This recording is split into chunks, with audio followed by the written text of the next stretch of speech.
মুসলিম উম্মার কাছে রহমত, মাগফিরাত ও নাজাতের বার্তা নিয়ে আবার এসেছে পবিত্র মাহে রমজান।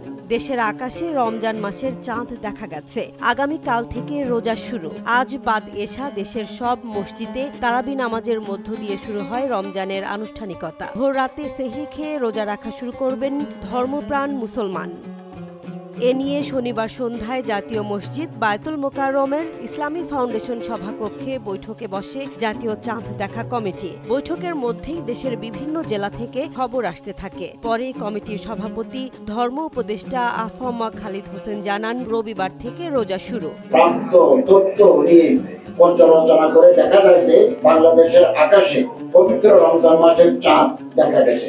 আর লাইলাতুল কদর পালিত হবে ২৭ মার্চ রাতে। রমজান ১৪৪৬ হিজরি, ১৩ চৈত্র ১৪৩১ বঙ্গাব্দ, ২৭ মার্চ ২০২৫ খ্রিস্টাব্দ তারিখ বৃহস্পতিবার দিবাগত রাতে পবিত্র লাইলাতুল কদর উদযাপিত হবে ইনশাআল্লাহ। এদিকে শনিবার রাতে এশার নামাজের পর সারা দেশে তারাবির নামাজে শরীক হন ধর্মপ্রাণ মুসলমানরা।